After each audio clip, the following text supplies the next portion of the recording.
Hello, everyone. My name is Natalie Kim. My name is Tatum Patel. Hello, my name is Darren Chan.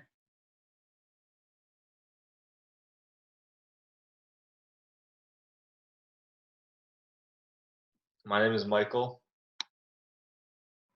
My name is Rohan. Hi, my name is Rachel. We are Project Type, a student-led organization, and we are dedicated to helping students pursue careers in various fields they may find interesting. We have many respected law and social justice professionals here today who will present a little bit about their education and career. Thanks for attending, and we hope you all can learn something today. Our first speaker is William Cole, a trial attorney and former federal prosecutor. Throughout his career, he has focused on business litigation, national security, cybercrimes, and white-collar crime. If you have any questions throughout, ask them in the Q&A channel or raise your hand at the end of the presentation. Mr. Cole, the time is yours. Thank you very much. It's good to be here. I appreciate the opportunity. I will share my screen in a minute and start to give you a short presentation. I do want you to feel free to use the Q&A feature, and there will be plenty of time at the end for questions as well, because I want more than anything for whatever I say to address what you care about, not what I happen to prepared. So please don't hesitate to take this whatever direction you want. Okay, well, let's go ahead and jump in.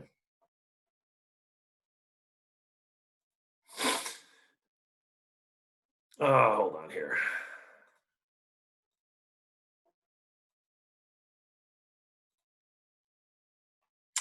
Are you guys seeing the PowerPoint? It doesn't look to me like it's sharing the right screen. Are you seeing the PowerPoint?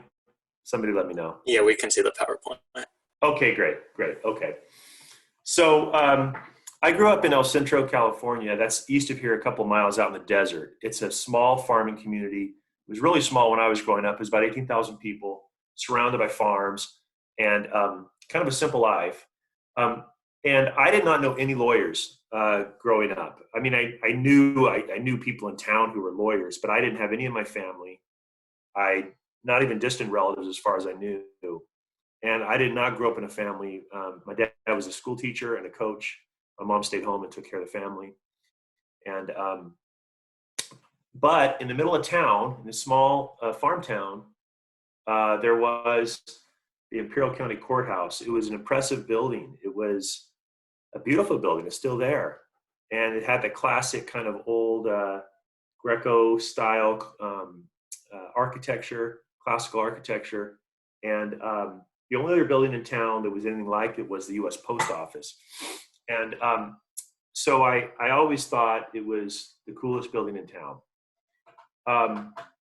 And inside the old courthouse, it was the type of courtroom that you would kind of in your imagination as a kid, even as an adult, kind of think about in the grand old days of court arguments, old wooden chairs, a wooden bar of the court that you would pass through to the well of the court, ceiling fans. It kind of felt like it was out of To Kill a Mockingbird, the courtroom. And I thought it was pretty cool. In high school, I had a couple friends, they're in the picture with me. They invited me to join mock trial. I never heard of mock trial, had no idea what it was, had not had any inkling of a law career. I was playing basketball and doing other things in high school. And these two friends said, hey, why don't you join speech and debate, and why don't you join mock trial? And so I did, and had the time of my life. We wound up winning the county competition that year. We went on to the state of California competition, and we actually won the state competition, which was amazing. We thought it was the coolest because we're a small little county, Imperial County, which is sort of a very low income, remote rural county. And we had this really fun time up at the state tournament. And at that point in my young, sort of immature stage of my life, I just decided, oh, well, I guess I'm cut out to be a lawyer. And at the time, this is a picture of Old Bailey. It's the old courthouse in London. It's the one that you would read about if you are reading Charles Dickens novels, and he's talking about Court of the Old Bailey. And at the time of high school, that was my idea of the law. My idea of the law was the old courtroom in El Centro and the Old Bailey. It was the idea of that the law, in my mind, meant one thing. It meant standing in front of a judge and jury and arguing and speaking. I went off to college. I went to BYU, and I had the general sense that I wanted to be a lawyer. I wasn't 100% sure, but I that's what I went there thinking I would ultimately be. And so that meant that I had to decide, well, okay, well, if you want to be a lawyer, you have to get a college degree first, obviously, before you go to law school. And well, what are you going to study? What should I study for undergrad? And what I learned, or what I kind of figured out, I think, is that if you know you want to be a lawyer, it really doesn't matter what you study in undergrad. There's a couple exceptions for that. If you want to be a patent lawyer, you're going to want to pursue a science background in college. But other than that, I really can't think of many examples where it matters what you study in undergrad.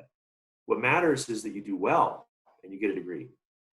And that's kind of liberating. Because it means that if you know you want to be a lawyer, unless you want to be a patent lawyer, it means that you can really go to college and just learn what's exciting to you. You can do what is exciting to you as an undergrad. Because if it's exciting to you and if it appeals to your passions, you'll probably do better at it than if it doesn't. And so that's one of the great things about the path of a lawyer, is the freedom in undergrad to kind of do what you find exciting. And I personally don't think, I can't say for sure for all law schools, but I personally don't think that law schools really care what your undergraduate degree is in. They just care that you got good grades and you have a great LSAT score. And so if you know you want to be a lawyer, my advice for you in undergrad would be do something you love and do well at it, get good grades.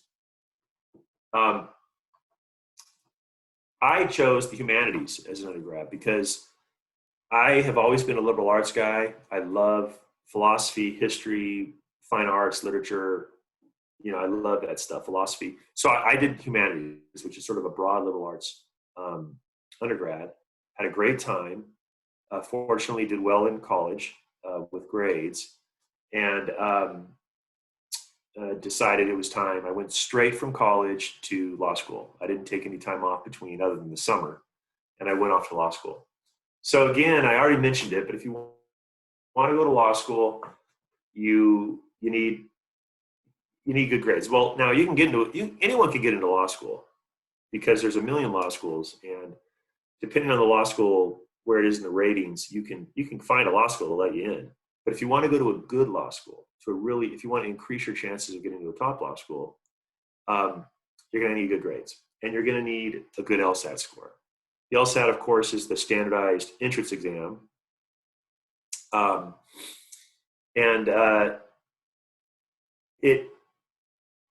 it's an interesting exam. It makes you kind of do some logic games, if you get a high score on the LSAT, you're going to have a lot of opportunities. I'm assuming this has not changed since it was a long time ago that I did this. I know a lot of universities are sort of rethinking standardized tests and all that. I don't know if there's been any change with the LSAT or what its role is, but at least as far as I know, the LSAT's a critical component, and getting a high score will go a long ways to helping you get opportunities at law schools. So how do you choose a law school? How do you do that? Because there's law schools all over the country. There's public law schools, there's private law schools, and they can be quite expensive depending on the school. I can only give you my personal opinion. Everybody has their own. There could be geographic considerations for somebody. There could be who knows what, all kinds of reasons to choose a particular law school. But my personal opinion is you want to get in the best school you can, balanced by, I'm getting a note. Am I getting some feedback? Let's see. Oh, I see. That's just, okay, gotcha. So you want to go to the best law school you can, because the higher rated the law school is, the greater number of options you will have afterwards. And the way that kind of works in my mind is this. If you go to a really, really top-notch law school, then a huge percentage of that class will get top-notch jobs. If you go to a lower ranked law school, then the top percentages of that class can still get the same top-notch jobs. So if you're in the top 5 of your class at a lower ranked law school, you can still get phenomenal jobs right out of the gate. But if you go to a really top law school, maybe the top 40% or 50% or 60% can get phenomenal jobs out of the gate. And so, and there's exceptions to all of this. This is generalization. But my thinking was I wanted to go to a really good law school, but I wanted to not pay a ton of money. I didn't want to start my career with basically a mortgage around my neck. My parents weren't going to be paying for my law school. I needed to figure it out on my own. And so I wanted to go to a public school. I applied to private and public, but I quickly realized I wanted to go to a public school. And there are great public schools all over the country, law schools. Great state, like, a lot of state universities have law schools around the country that are decent price and absolutely adequate and great for starting a great legal career. So when you go to law school, it's usually 3 years. The reason I say usually is there are programs that you can do in 2 if you really want to, and there's programs you can do in 4 if you are doing it in the evenings while you do another job or something. But the typical law school experience is 3 years, full-time. You're not called freshmen and sophomores. You're called 1Ls, 2Ls, and 3Ls. And usually most people want a summer clerkship in the summers. So you have the 1L summer and the 2L summer where you want to get a summer clerkship in some agency or law firm. And if you get a summer clerkship in a law firm, a big law firm, like a Wall Street law firm or a national law firm, you can make a lot of money that summer. They pay you very well, way more than you're worth. And it's a recruiting tool for them. And so they pay you to be a summer clerk, and you can pay for a nice chunk of your next year's law school through your summer clerkship. So I went to law school at Berkeley. It was called Bolt Hall School a lot at the time. Like a year ago, they got rid of the name Bolt Hall. He was kind of caught, I guess, whoever Bolt was caught up in the movement to rename buildings or something. And so it's now called UC Berkeley School of Law. And I loved Berkeley. It was a great law school. It was a great price. Now the prices, unfortunately, at UC graduate schools have gone way up since when I was there. When I was at Berkeley, I think my tuition for law school was $6,000 a year. So it's gone way up. But it's still a great deal compared to private schools. It's still much better than an equivalently ranked private school. And I went to Berkeley, and I loved the Bay Area. My wife's from up there. The city, going into San Francisco was fun. Exploring the East Bay was fun. And I loved law school. Law school is a fascinating intellectual experience. I feel like the first year of law school, I learned so much about the world. I learned a whole way of viewing things through the lens of rights and obligations and law that was just mind-blowing. I just really loved that first year. I loved all of law school, but that first year was particularly eye-opening. And it's a great education. It's a really great education. But what I learned in law school is that my old vision of this being what the law is was a narrow vision. Because what I found out was that this type of law, trial work in the courtroom, was just one species of lawyer. And there's a lot of types of law. So the main species of lawyer are trial attorney and litigator, people who actually go to court and do lawsuits. There's transactional and corporate attorneys, the attorneys who help companies run their businesses and do deals and do mergers and acquisitions and do IPOs and all of that. And then those lawyers basically never go to court. I have great friends at great law schools who have been practicing law for 25 years. And as far as I know, they've never gone to court because that's not what they do. They help businesses do deals. And those deals require a ton of legal work. They're patent lawyers. I think they're almost kind of their own class. They're sort of transactional transactional, but I wouldn't really call them corporate attorneys or transactional attorneys. They help companies secure patents for their intellectual property. And if you fight over a patent, you're a litigator. So you kind of loop back up from patent attorney to litigator if you have to start going to court to fight over a patent. And then there are regulatory compliance attorneys. These are all the attorneys who don't really go to court. They don't really do deals. They help companies comply with regulations. Our country, state, federal, there's just books and books of regulations governing all kinds of activities in life. And these lawyers tend to specialize in a particular type of regulation. Like you might have a lawyer who specializes in FFA regulations for aviation or public education regulations. And they will advise, schools about the regulations, or an FAA will advise people in the aviation industry about the regulations. And so Washington, D.C., for example, is full of regulatory attorneys.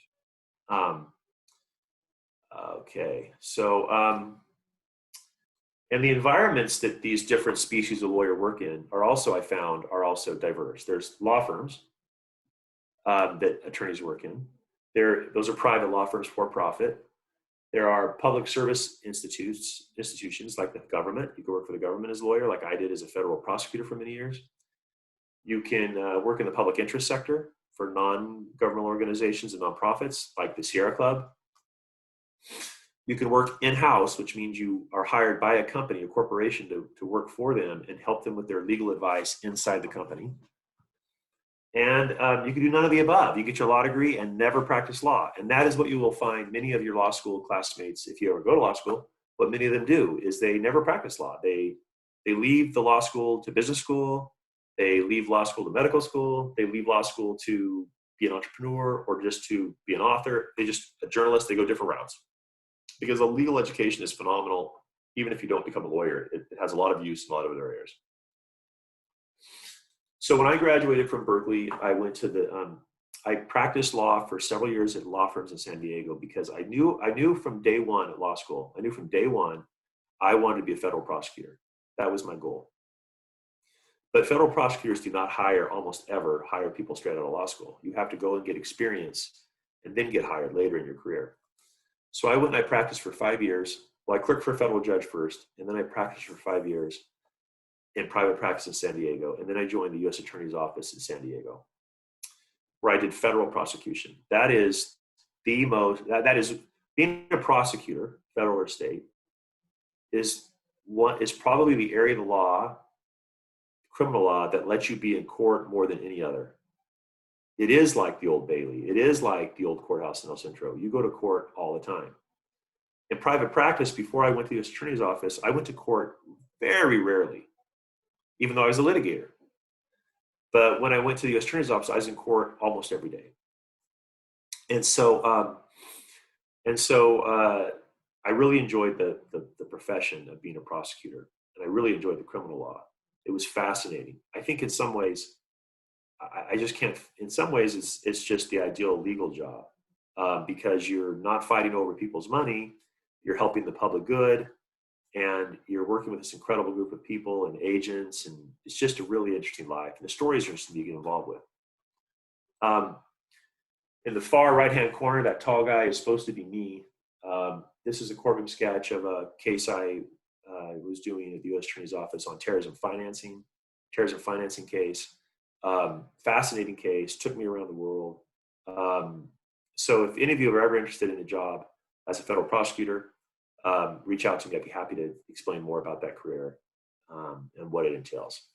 But after about 13 years of doing that, I decided that I needed to go back out into private practice. My family was getting larger. I had more expenses coming. Because the one drawback, of course, of being a government employee is government pay. Now, it was fair. It was good pay. It was a solid career in that regard. But it definitely is a sacrifice in terms of what you can make in the private sector. No question about it. You can make much more money in the private sector. And so after 13 years, I kind of done a lot there and was starting to look for a new challenge. And I moved back out to private practice where I've been for 5 years now and having a great time, great experience. And now I represent companies in lawsuits and individuals, represent companies, individuals, and lawsuits of all kinds. And I go to trial and that kind of stuff.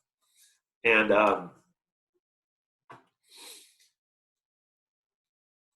what is my work day like? So what do I do? Well, I, of course, like the rest of you, are mostly at home. Now, this is interesting. Even before COVID, I was working almost always from home because I joined a firm whose office is in Newport Beach, and I live in San Diego, right here across a mile from Torrey Pines. And so I work from home almost all the time, even before COVID. And so now I still work from home. And that's one of the great things about the law is these days, like a lot of jobs, you can practice your law from anywhere. I could be on a beach in Hawaii, in a mountain in Wyoming, or here in San Diego, and nobody knows. My clients don't know, opposing counsel don't know, and I do my work. And that's a very liberating thing, and I like that aspect of it, except when you have to go to court, of course, then you go to court. But what's my day like? Well, your day is gathering and analyzing facts. So you're gathering facts from your client, from the witnesses. You're talking to people to get facts and documents. You're looking at those. And then you're researching the case law. We live in a common law system where courts are always deciding cases that sort of grow the law over time. And so you're researching case law, and you're taking those facts and the law, and you're coming up and developing legal strategy. You're spotting the issues. To be a lawyer, you have to be able to issue spot. You have to be able to see a situation and be able to spot what matters, and be able to kind of see the forest for the trees, but also see the tree that's the real issue. And so that's your day, is thinking. Your day is thinking. And then your day is reading, and writing. And it's writing. It's not writing to summarize a book for a teacher. It's writing to persuade. It's always advocacy. You're advocating. This is what you do if you're my kind of lawyer, a trial lawyer. You're advocating. Some of the biggest challenges I've overcome throughout my career. Biggest challenges to overcome throughout your career is pressure and the stress of difficult cases, because sometimes your clients have a lot at stake, and there are so many ways to get in trouble as a lawyer in terms of having bad judgment or missing something or forgetting something or making a wrong decision, and there's a lot at stake for your client. So the challenge, just like it's not life at stake. Like a doctor has his or her hands in someone's chest, and that could be obviously a tremendous amount of pressure. So I'm not suggesting that I have somebody's heart in my hands, but I have their money in my hands and their future business in my hands often. And so there is a lot of pressure and stress sometimes when you come into a difficult legal issue that you're not sure you're handling correctly, or that is getting the better of you. And that can be very stressful. The other thing is there are ethical challenges. You have to, because of the pressures involved in fighting with the other side and with sort of a competition mindset and with a lot of money at stake, people can put positions in front of you that challenge your ethics and that make you decide who you are as a person and whether you're going to do what's right or do what's expedient. And so that's also a challenge you have to learn to confront as an attorney.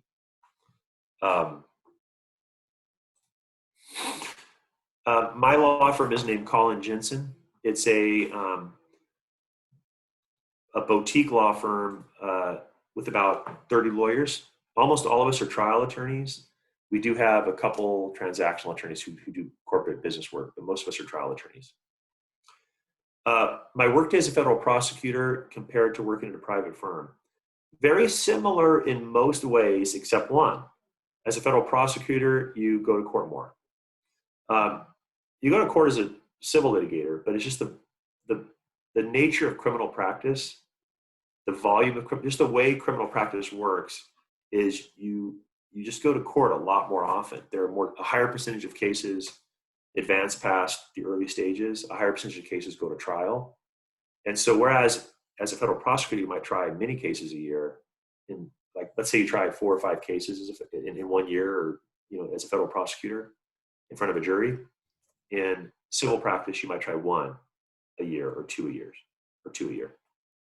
where you're actually in front of the jury. Because most of the work of being a litigator is the reading and writing. It's the motion practice. It's the briefing and trying to convince the judge through your written advocacy. And then criminal law is different because it has even more oral advocacy on top of it. an additional higher volume of oral advocacy, which I find really fun. I love to write. I also really love to argue and be in court doing oral advocacy. So I hope that helped answer some of those questions. But if you're going to be a litigator, I know I'm coming up on the end of my time. If you're going to be a litigator and I'll open it up for other questions now. If you're going to be a litigator, okay, I can't speak to, I've never been another kind of lawyer. I've only been a trial lawyer and a litigator. If you're going to be a litigator or a trial lawyer, it's really exciting. There's nothing quite like the adrenaline of a verdict being read in open court. It's like a high moment of drama that it's nothing quite like it. And standing in front of a jury and arguing your case and looking them in the eye and trying to convince them of your cause I love it. It's a great experience. But you got to like to read and you got to like to write. You got to have to like that a lot, or else you're going to think that you don't want to do it. So with that, I'm going to stop sharing the screen and see if you guys have any questions. I see one question, a couple questions just came in. Would I suggest interns for high schoolers? How has COVID impacted my career? I'll take those in reverse order. COVID, the main impact of COVID is that courts are now using video Zoom like this more. It used to be the court was always in person. You always drove to the courthouse. Now the courts have finally caught up with technology, and now we have mostly things happening via video conference.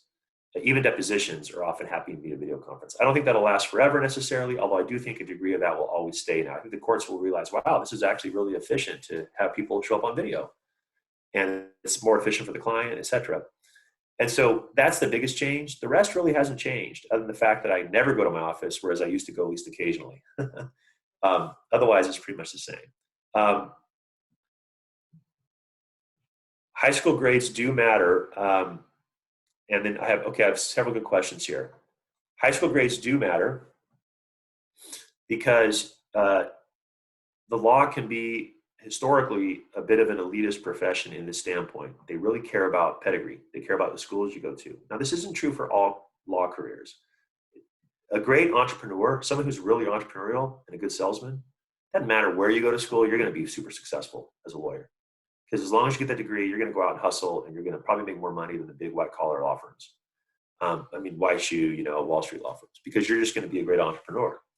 But if you want to follow that kind of traditional, get into a top law firm type path, which isn't for everybody, but if that's the path you want to go down, or if you want to be a federal prosecutor, they care about pedigree. They care about where you went to school, what your grades were, because they're sifting through thousands of resumes. And so they're having to use some way to say, okay, we can count on this guy, this gal, because we know the school they went to, they did great grades. And so high school will be the first step because it gets you into a good undergraduate school. You don't have to go to a great undergraduate school to go to a great law school. I don't mean that at all. I have a friend who went to a college you never heard of, but he was top in his class, and he went to a fantastic law school. Okay.